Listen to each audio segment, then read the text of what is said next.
Welcome to FS YouTube channel. Student, last time हमने topic discuss किया था principle of superposition. आज हमारा जो टॉपिक है वो है इंटरफेरेंस। आज हम इंटरफेरेंस पढ़ने जा रहे हैं साउंड वेव की। लास्ट टाइम बच्चे जब हमने डिस्कशन की थी इंटरफेरेंस के रिलेटेड, तो हमने डिफाइन पढ़ी थी कि इसमें दो वेव मिलेंगी और दोनों की फ्रीक्वेंसी भी सेम होगी और डायरेक्शन भी सेम आएगी। तो आज इसी चीज़ को हम लोगों ने एक्सप्लेन करना है ब्रीफली कि हमारे पास इंटरफेरेंस अक्कर कैसी होती है, साउंड वेव कैसे मिलके जो है वो इंटरफेरेंस करेंगी, किस तरह की टाइप ऑफ इंटरफेरेंस अक्कर होने वाली है, वो सारी की सारी चीज़ें हम यहाँ पे देखने जा रहे हैं। सुनिए, एक डायग्राम मैंने बनाई है, इसको मैं लेबल भी कर देता हूँ, साथ साथ पहले आपको एक्सप्लेन भी कर देता हूँ। ये जो पहला पॉइंट आप लोगों ने याद रखना है वो डिफाइन में से है कि इनकी फ्रीक्वेंसी सेम आएगी और डायरेक्शन भी सेम आएगी। तो यहाँ बच्चे एक जो है वो AG लिखा होता है बुक के ऊपर, जिसे ऑडियो जनरेटर कहते हैं। ये साउंड प्रोड्यूस करेगा। उसके बाद पावर एम्पलीफायर होता है जो कि वीक सिग्नल को भी उस लेवल पे पहुंचा देता है कि हम उसको इजीली सुन सकें। और इसके बाद ये जो साउंड है यहाँ से ऑडियो जनरेटर से आगे दो जगह गई है, दो स्पीकर लगे, एक S1 है दूसरा S2, यानी ये S1 स्पीकर है और ये S2 है। और ये दोनों स्पीकर की डायरेक्शन डाउनवर्ड रखी हुई है, यानी डायरेक्ट जब भी साउंड आएगी तो दोनों की डायरेक्शन क्या आएगी, सेम आएगी, यानी आवाज यहाँ से आ रही है और आवाज ऐसे प्रोपोगेट कर रही है। जो हमारे पास है लेफ्ट राइट, हर तरफ को आवाज में प्रोपोगेट करना है। तो यहाँ मैंने दो डिफरेंट कलर यूज किए हैं, एक रेड कलर और एक ब्लैक कलर। इसका हरगिज मतलब नहीं कि इनका कलर डिफरेंट है तो इनका लैम्डा डिफरेंट होगा, इनकी एफ डिफरेंट होगी, नहीं, दोनों ही साउंड है, दोनों की फ्रीक्वेंसी हमारे पास सेम आएगी। अब मैं इसको एक्सप्लेन करता हूँ। यहाँ पे लेट्स सपोज साउंड पैदा हुई है, तो यहाँ एक कंप्लीट लाइन लगी है, एक डॉटेड लाइन लगी है। कंप्लीट लाइन का मतलब याद रखना है कि इसे आप कहते हैं कंप्रेशन, क्योंकि हमारे पास जो साउंड वेव है ये दो चीजों से मिलकर बनती है, यानी लॉन्गिट्यूडनल वेव भी कहते हैं। साउंड जो है ये एक कंप्रेशन इसमें आता है और दूसरी जो चीज आएगी वो इसके पास आता है, रेयरफेक्शन आता है। तो ये दो चीजें मिलके साउंड वेव बना देती हैं, कंप्रेशन एंड रेयरफेक्शन। जहां कंप्लीट लाइन लगी है ये कंप्रेशन है और जहां डॉटेड लाइन लगी है ये रेयरफेक्शन है। इस तरह ये compression rarefaction compression rarefaction compression rarefaction compression और रेयरफेक्शन करोगे। सेम स्पीकर S2 है जो कि ब्लैक मेरे पास आ रहा है, उसमें भी यहाँ पे कंप्रेशन आएगा, उसके बाद आएगा रेयरफेक्शन, फिर आएगा कंप्रेशन, फिर रेयरफेक्शन आएगा, सो ऑन। आप चलते जाएंगे तो ये पूरी एक वेव बनेगी। अब यहाँ मैंने लगाया एक माइक्रोफोन। माइक्रोफोन क्या करता है कि यहाँ पे साउंड को या सिग्नल को, साउंड को डिटेक्ट करेगा, उसको इलेक्ट्रिकल सिग्नल में कन्वर्ट करेगा। आगे CRO लगी है, इस CRO पे दो तरह ग्राफ बनने, एक कंस्ट्रक्टिव का एक डिस्ट्रक्टिव का, वो यहाँ पे हम शो करेंगे। तो ये कंप्लीट हमारे पास जो है वो एक्सपेरिमेंटल सेटअप है। अब यहाँ बच्चे साउंड वेव दो तरह से मिलकर बनाई, मैंने बताया, एक कंप्रेशन और एक रेयरफेक्शन। अब अगर दो वेव आ रही हैं, लेट्स सपोज वेव 1 भी वेव, इनके पास दो चीजें, एक कंप्रेशन है और रेयरफेक्शन है। दूसरी वेव के पास भी सेम चीज है, कंप्रेशन है और रेयरफेक्शन है।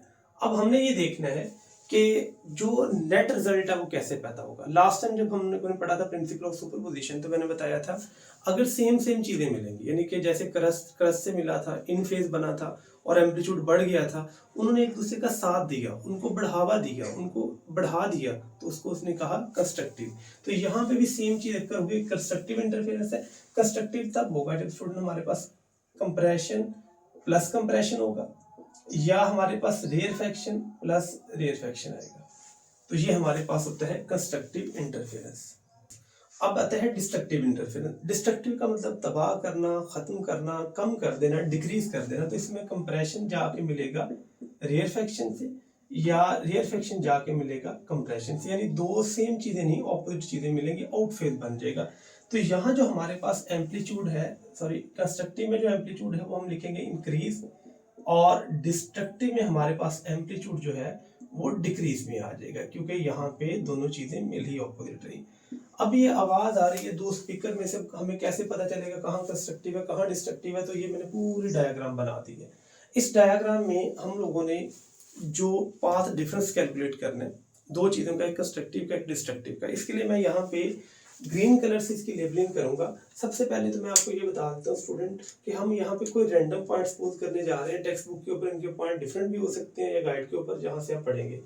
मैं यहाँ पे सिंपल मान लो कि ये पॉइंट मैंने सपोज कर लिया, मुझे नहीं पता इसका नाम क्या रखना, हमने कैसे, सिर्फ इस पॉइंट को पहले देखना है। इसका मैं नाम रख देता हूँ P1 पॉइंट। अगर हम देखें इस P1 पॉइंट पे ये भी डॉटेड लाइन है और ये वाली भी डॉटेड लाइन है, यानी P1 पॉइंट पे दो डॉटेड लाइन मिल रही है। तो यानी P1 पे अगर हम देखें तो मेरे पास मिल रहा है रेयरफेक्शन प्लस रेयरफेक्शन, तो इसका मतलब ये तो कंस्ट्रक्टिव इंटरफेरेंस हो गया, डायग्राम देख के हमें पता चल गया। अच्छा, और हम थोड़ा सा काम करते हैं, मैं यहाँ पे P3 पॉइंट बना लेता हूँ। सपोज कीजिएगा P3 पॉइंट। अगर इस पॉइंट को मैं डायग्राम के तौर पे देखूं तो मेरे पास यहाँ पे भी कंप्लीट लाइन है और यहाँ पे भी कंप्लीट लाइन है, यहाँ पे दोनों कंप्लीट लाइनें मिल रही हैं। तो यहाँ कंप्रेशन प्लस कंप्रेशन है, तो कंप्रेशन प्लस कंप्रेशन भी स्टैंड फॉर किसके लिए होता है? कंस्ट्रक्टिव। यानी P3 पॉइंट का अगर आप देखेंगे तो वो आएगा कंप्रेशन प्लस कंप्रेशन, तो ये भी कंस्ट्रक्टिव इंटरफेरेंस हुआ। यानी हम डायग्राम में से कोई एक रैंडम पॉइंट जैसे ये मान लें, तो यहाँ पे अगर P5 पॉइंट है तो यहाँ पे भी होगा रेयरफेक्शन प्लस रेयरफेक्शन, यहाँ पे भी कंस्ट्रक्टिव, यहाँ पे भी कंस्ट्रक्टिव, यहाँ पे भी कंस्ट्रक्टिव, यहाँ नहीं, यहाँ कंस्ट्रक्टिव होगी, यहाँ कंस्ट्रक्टिव होगी, यहाँ कंस्ट्रक्टिव। यानी आप कोई भी अपनी मर्जी से रैंडम पॉइंट सेलेक्ट कर सकते हैं। इसी तरह हम देखने जा रहे हैं डिस्ट्रक्टिव इंटरफेरेंस का। अगर डिस्ट्रक्टिव इंटरफेरेंस की बात करेंगे उसको मैं लिखता हूँ ब्लू कलर से। डिस्ट्रक्टिव में कंप्रेशन रेयरफेक्शन होगा या रेयरफेक्शन कंप्रेशन होगा। अगर मैं यहाँ बात करता हूँ सिर्फ एक समझाने के लिए, सपोज कीजिएगा ये मेरे पास एक पॉइंट आ रहा है, यहाँ पे ब्लैक कंप्लीट लाइन है लेकिन रेड डॉटेड लाइन आई है। इस पॉइंट को मैं नाम देता हूँ P2 पॉइंट का। तो P2 पॉइंट को अगर मैंने देखा तो मेरे पास यहाँ पे बना कंप्रेशन प्लस रेयरफेक्शन, यानी इसकी कंप्लीट लाइन बनी और इसकी डॉटेड लाइन बनी, तो ये बन गया destructive interference, compression plus rarefaction. इसी तरह मैं कोई और रैंडम पॉइंट सेलेक्ट कर लेता हूँ कि आप जो मर्जी सेलेक्ट कर सकते हैं। यहाँ पे करने बाद तो ये वाला पॉइंट भी मेरे पास कौन सा है?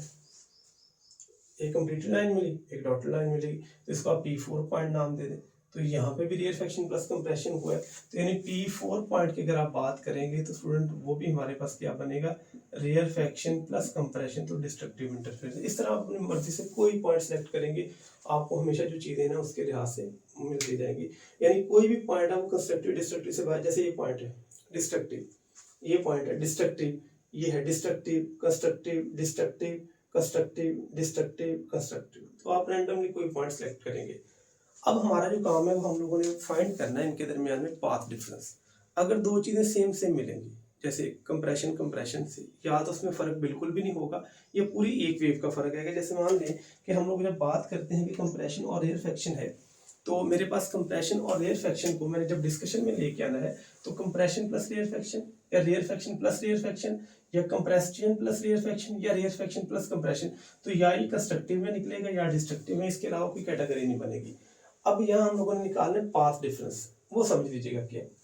अगर फर्ज करें दो चीजों में फर्क आ जाए 0 lambda, lambda stand for wavelength, या पूरी 1 वेव का फर्क आ जाए, ये प्लस भी हो सकता है, ये माइनस, इससे फर्क नहीं पड़ेगा, या 2 वेव का फर्क आ जाए, या 3 वेव का फर्क आ जाए, ऐसे सो ऑन चलते जाए, तो इसे कहते हैं कंस्ट्रक्टिव। यानी या तो फर्क ही नहीं, कंप्रेशन कंप्रेशन से मिला, या फिर पूरी वेव का फर्क है, कंप्रेशन अगली कंप्रेशन फिर उससे अगले कंप्रेशन, तो ये आता है कंस्ट्रक्टिव इंटरफेरेंस।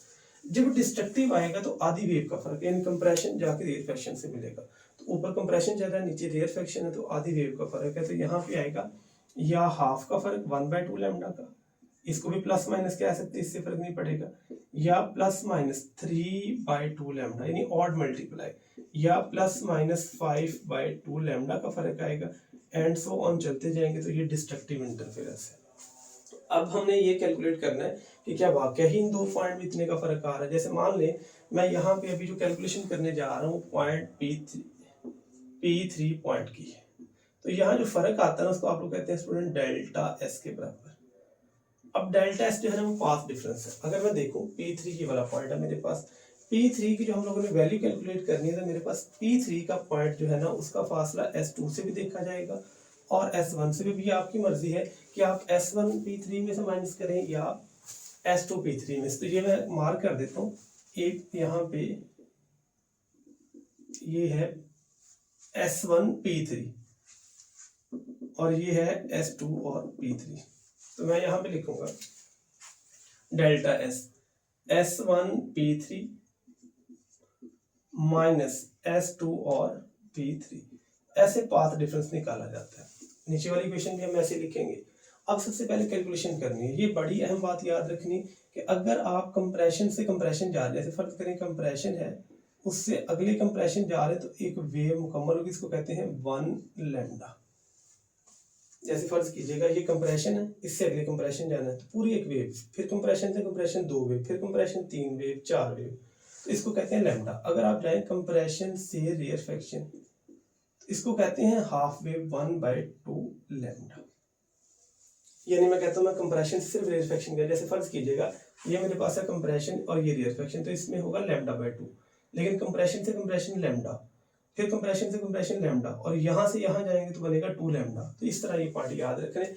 अब मैंने चलना है S1 से, और स्टार्ट मैंने यहाँ से लेना और P3 तक पहुँचना है। देखिए इसको बड़े गौर समझिएगा, यहाँ से चले यहाँ तक नहीं पहुँचे उस पॉइंट, यहाँ से यहाँ तक एक वेव होगी रेड की 1 लैम्डा, फिर यहाँ से यहाँ तक होगी 2 वेव 2 लैम्डा, यहाँ से यहाँ तक होगी 3 वेव 3 लैम्डा, यानी 1 वेव वहां तक पहुंचने के लिए, 2 वेव और 3 वेव। तो S1 से P3 का जो वैल्यू आएगी वो मेरे पास आएगी 3 लैम्डा के बराबर। ये मेरे पास 3 लैम्डा आ गई। अब मैंने निकालनी है S2 और P3, यानी मैंने S2 से चलना है और P3 पे पहुंचना है। तो यहाँ पे कंप्रेशन से कंप्रेशन 1 लैम्डा, फिर यहाँ से यहाँ जाएंगे तो 2 लैम्डा, तो यहाँ जो वैल्यू आएगी 1 वेव एंड 2 वेव, तो यहाँ पे आएगा 2 लैम्डा। तो ये मेरे पास जो वैल्यू आएगी ये बराबर आएगी पूरी 1 लैम्डा। और यही तो मैंने कहा था कंडीशन होती है कंस्ट्रक्टिव इंटरफेरेंस। आप इवन S2P3 में से S1P3 को माइनस करेंगे तो -1 लैम्डा आ जाएगा। तो ये हमने कैलकुलेशन की कि अगर 2 वेव में कंस्ट्रक्टिव इंटरफेरेंस होना चाहिए तो उसका फर्क या 1 लैम्डा है या 0 लैम्डा है या 2, तो ये प्रॉपर एक नंबर आएगा। तो ये हमने ऐसे करके कैलकुलेट की। डेल्टा एस यहाँ पे स्टैंड फॉर पाथ डिफरेंस है। अब यहाँ पे स्टूडेंट डेल्टा एस का जनरल फार्मूला हम लोग लिख सकते हैं ना, वो delta S will be equal to n lambda के बराबर है। देखिए n जो है वैल्यू है, n की वैल्यू 1 हो सकती है, यस 1 लैम्डा, n की वैल्यू 2 हो सकती है 2 लैम्डा, 3 हो सकती है 3 लैम्डा, इवन 0 हो सकती है, यस 0 लैम्डा, -1 पॉसिबल, -2 पॉसिबल। तो आपने n की वैल्यू जो यहाँ पे रखनी है वो रखनी है n will be equal to 0 या +-1 या +-2 या +-3 एंड सो ऑन। तो ये मेरे पास आता है जो कंस्ट्रक्टिव इंटरफेरेंस की जनरल पाथ डिफरेंस की equation, delta S is equal to n lambda. अब हम डिस्कशन करने जा रहे हैं डिस्ट्रक्टिव इंटरफेरेंस की। तो डिस्ट्रक्टिव इंटरफेरेंस के पॉइंट को मैं ब्लू से लिख लूंगा। अब डिस्ट्रक्टिव के लिए मैंने ये वाला पॉइंट चूज कर लेता हूँ P4। सपोज कीजिएगा मैंने S1 से चल के P4 पे आना है और उसके बाद S2 से चल के मैंने P4 पे जाना है। यहाँ मैं ना इस पॉइंट में से इसको माइनस करूंगा ताकि नेगेटिव वाला नंबर भी हमें समझ आ जाए। तो यहाँ जब डेल्टा एस निकालेंगे तो हम लोग कैलकुलेशन करने जा रहे हैं P2 पॉइंट की। अब delta stand for path difference तो आएगा S1P4, सॉरी यहाँ पे P2 नहीं है P4 है, S1P4 माइनस S2 और P4 आएगा। तो यहाँ पे जो डेल्टा एस पाथ डिफरेंस है वो मेरे पास कैलकुलेशन में आएगा S1P4 माइनस S2 और P4 के बराबर आएगा। अब यहाँ पे अगर देखा जाए S1 से चलना P4 पे पहुंचना है, तो यहाँ पे देखिएगा कंप्रेशन, उसके बाद कंप्रेशन, तो P4 तक तो नहीं पहुंचे तो एक वेव होगी, फिर कंप्रेशन से रेयरफेक्शन होगी आधी वेव, तो ये बन गया λ/2। एक पूरी वेव एक आधी वेव, तो इसे आप लोग कह सकते हैं 1.5 लैम्डा, यानी एक पूरी वेव और नेक्स्ट हाफ वेव, यानी इसको आप लिख सकते हैं 1.5 लैम्डा माइनस S2P4। अब S2 से चलना है और P4 पे पहुंचना है, तो मेरे पास आएगा कंप्रेशन से कंप्रेशन एक वेव, फिर अगले कंप्रेशन तक 2 वेव, अगले कंप्रेशन तक 3 वेव और अगले कंप्रेशन तक 4 वेव। यानी अगर आप ब्लैक लाइनों को देखते जाए तो यहाँ तक आते टोटल 4 मुकम्मल वेव बनती हैं, तो इसको कहते हैं -4 लैम्डा। यहाँ तक देख लें पहले स्टूडेंट, यानी हमने पहले पाथ डिफरेंस निकाले और फिर इन चीज़ों को देख लिया। अब हम लोगों ने इसमें से माइनस करना है, यानी 1.5 में से माइनस करना है 4 को। तो अगर आप इसका आंसर देखें तो ये बनेगा -2.5 लैम्डा। तो इसको आप लोग कह सकते हैं -5/2 लैम्डा। तो ये जब आप बात करते हैं तो यहाँ पे हमारे पास आता है 5/2 लैम्डा, यानी यहाँ पे ओवर में 2 आया और गौर करें नंबर 5 आया और साथ में नेगेटिव आ गए। नेगेटिव इस वजह से है कि छोटे में से बड़ा माइनस हुआ, पॉजिटिव आना था कि बड़े में से छोटा माइनस होता। ये है डिस्ट्रक्टिव इंटरफेरेंस की कंडीशन। अब यहाँ पे जो जनरल इक्वेशन बनती है डेल्टा एस की, वो मेरे पास आती है delta S is equal to n + 1/2 lambda.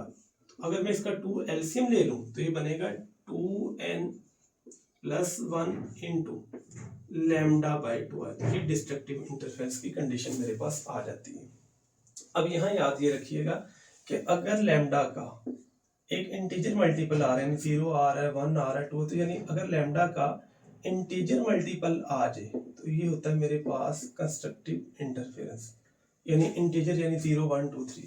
अगर यहाँ पे लैम्डा बाई 2 का आपके पास आ जाए ऑड मल्टीपल तो इसको आप लोग कहते हैं डिस्ट्रक्टिव इंटरफेरेंस। तो ये यहाँ तक हमने डिस्कशन की कंस्ट्रक्टिव इंटरफेरेंस की और डिस्ट्रक्टिव, यानी कंप्रेशन देखा, फिर कंप्रेशन रेयरफेक्शन देखा। अब आखिर में ये पॉइंट याद रखिएगा, ये ग्राफ है, ये ग्राफ CRO पे जनरेट होता है। अगर यहाँ पे दो चीज़ें मिले और मिलने के बाद एम्पलीट्यूड इंक्रीज हो जाए तो ग्राफ ऐसे बढ़ा करके आएगा, जैसे लास्ट टाइम हम लोगों ने देखा भी था। तो जब ग्राफ इंक्रीज होके आएगा तो ये ग्राफ मेरे पास आता है कंस्ट्रक्टिव इंटरफेरेंस का, यानी एम्पलीट्यूड बढ़ना शुरू हो गया। अगर आप बात करें डिस्ट्रक्टिव इंटरफेरेंस तो यहाँ पे तो ग्राफ कैंसिल होके आ जाएगा, तो यहाँ ग्राफ नहीं आएगा, तो यहाँ पे 0 लाइन आएगी। तो ये कंडीशन आती है डिस्ट्रक्टिव इंटरफेरेंस की। तो ये स्टूडेंट आज का हमारा टॉपिक था, इंटरफेरेंस ऑफ साउंड वेव। इसी तरह student interference of light wave भी होती है, वहाँ पे कंप्रेशन रेयरफेक्शन की बजाय हम डिस्कशन करते हैं क्रस्ट और ट्रफ की। इसमें से अगर क्वेश्चन है या कोई चीज़ आपको समझ नहीं आई तो आप कमेंट कर सकते हैं। लेक्चर को अच्छे से नोट कीजिएगा, इसके पॉइंट को 1 बाय 1 लिखिएगा। ये लॉन्ग क्वेश्चन के लिए भी आप लोगों ने तैयार करना है और इसके पॉइंट जो बहुत अहम है, आगे भी हमारे पास बार बार ये चीज़ें यूज होंगी। अगर कोई क्वेश्चन है तो आप कमेंट कर सकते हैं, आपको आंसर प्रोवाइड किया जाएगा। Thank you so much for watching my YouTube channel. आप मज़ीद वीडियोज़ के लिए मेरा यूट्यूब चैनल सब्सक्राइब कर सकते हैं। अल्लाह हाफिज़।